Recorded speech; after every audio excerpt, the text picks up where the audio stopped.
Hi, and welcome to the introductory episode for my new podcast called IPV and Me. So, for those of you that don't know, IPV and Me stands for Intimate Partner Violence. IPV stands for Intimate Partner Violence, is what I should say. So, I know that intimate partner violence, I feel like it's a pretty new term, but I just want to make you aware that I'm going to be talking about all forms of abuse, whatever you want to call it: domestic abuse, domestic violence, narcissistic abuse, sexual abuse, financial abuse, emotional abuse, physical abuse. I'm going to be talking about it all. So my name is Amanda. I was in an abusive relationship for about 4.5 years. I've been out of that relationship now for almost 6 years. And, I've learned a lot during my recovery. I feel like I'm still learning a lot, even all this many years later. There's always new things to learn. I feel like I'm always discovering new things about myself. And I think that's important. It is a long road to recovery, but you will get there. It happens. There will be one day where you will just feel okay. But then even after you feel okay, and maybe you felt okay for years, there's still going to be days where something will trigger you. And that's okay too.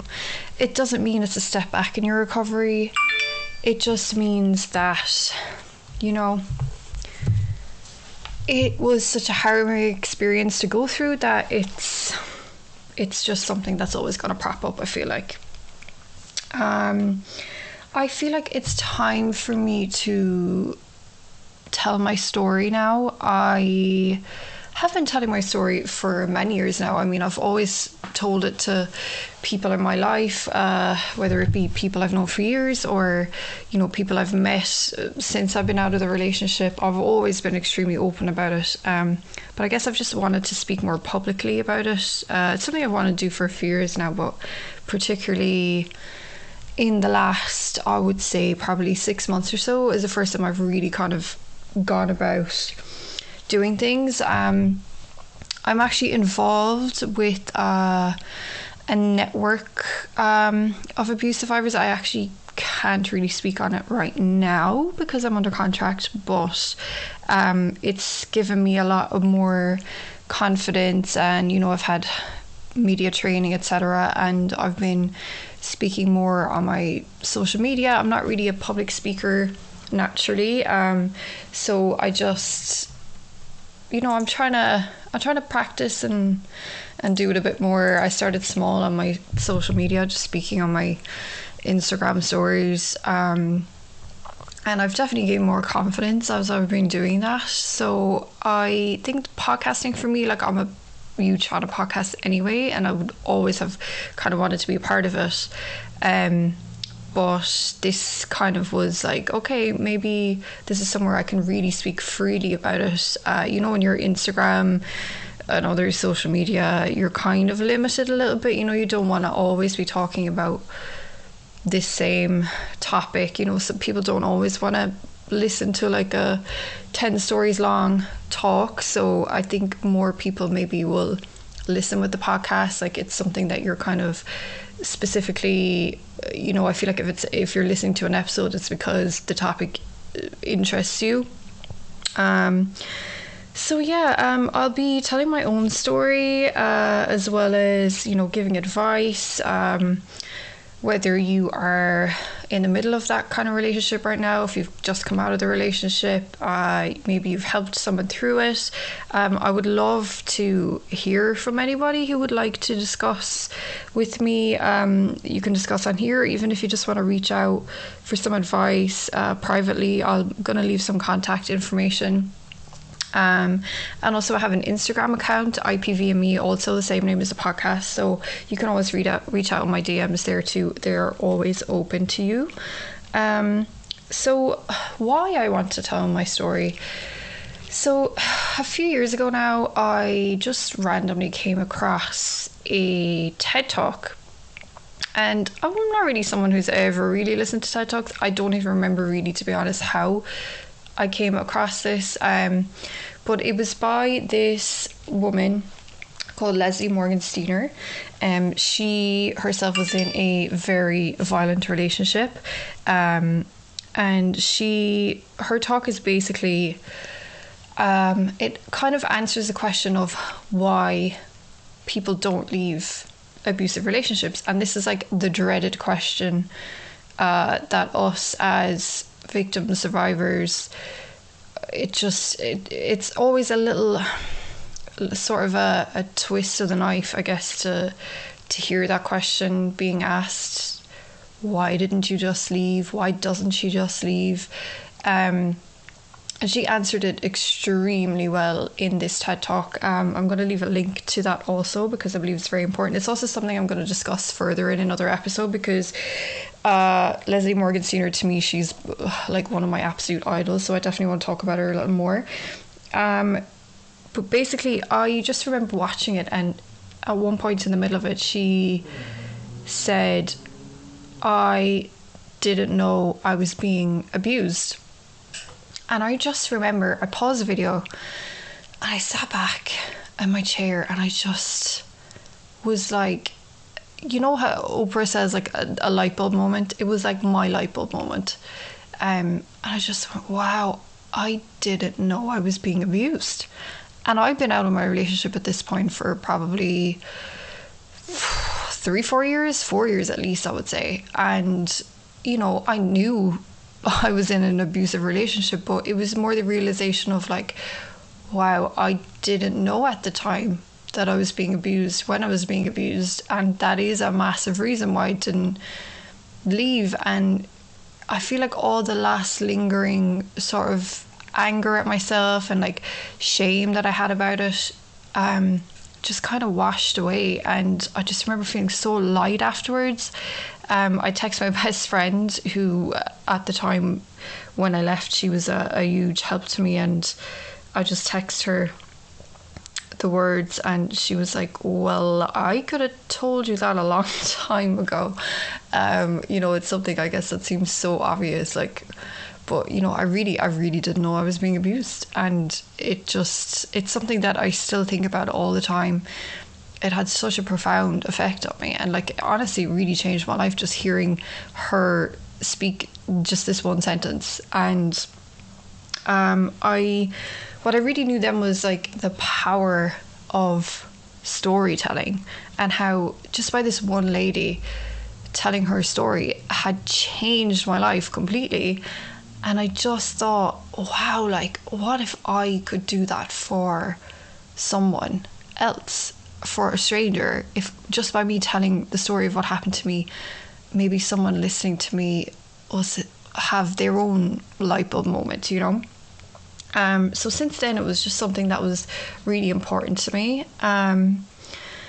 So yeah, a little bit about me, I guess. I'm from Ireland, if you can tell from the accent. I've been living in New York for 9 years now. I actually moved here with my abuser. At the time, I had been with him for a year, and I had known him for many years before that. And at the time where we just had moved here, I always say I got on the plane with one person and then landed with a completely different person. Obviously that's not true, but I think it was because he had me so far away from everybody now, and I didn't know anybody in New York. It was like, oh, okay, now I can change and show my true colours because now I have you by yourself. And again, that's something I'll discuss further, probably in the first episode actually. But you know, you probably have heard the term love bombing before. Again, that's a term that I will delve into more, definitely probably in the first episode, because it's a huge part of the beginnings of how an abuser traps you. So I was very much in the beginnings of the love bombing stage at that point.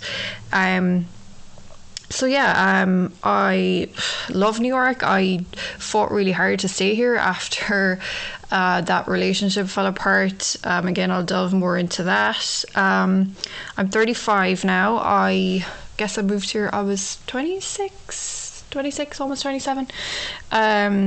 So I've been here a long time now.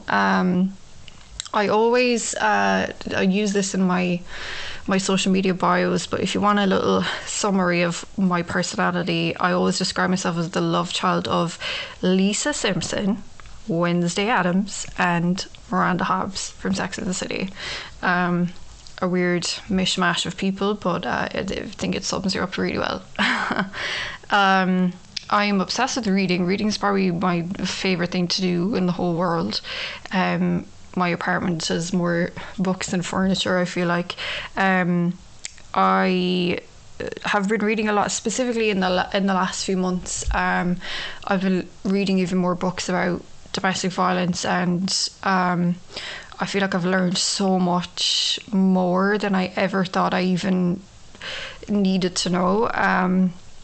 I love reading about domestic violence. I know it kind of sounds like, oh, why are you reading about something that awful that has happened to you? But I just find it, every time I read other people's stories, or someone explaining like the like traits of an abuser, etc., it's always like a little sort of a weight gets lifted off of me, because it's like, I guess you still have that lingering kind of, did I do something maybe that I could have done different that caused this, which isn't true, of course, but that just having that confirmation that no, like, this really wasn't anything to do with me, it was all him. So that always kind of makes me feel a little better reading about it. I'm a huge fan of law of attraction, manifesting.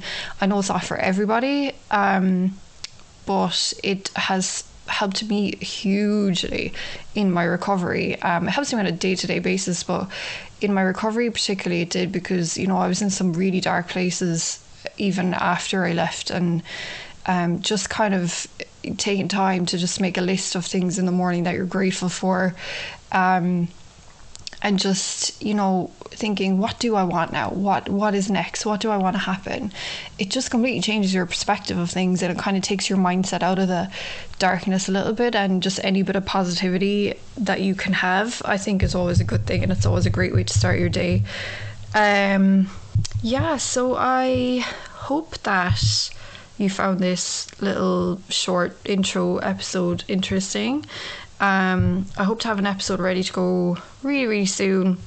I have some time off this week, so I'll hopefully get to record. I'm excited to start this. I'm no expert by any means. This is all just things that, my own experiences and things that I've learned in my recovery, just by reading a lot.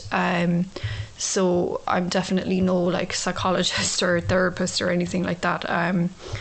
But I think it's important for me anyway to share my story. I think that not enough people really know fully enough about domestic violence and why it happens and how it happens and all the different layers to it. There's so many different layers to it. There's so much more than people even could imagine.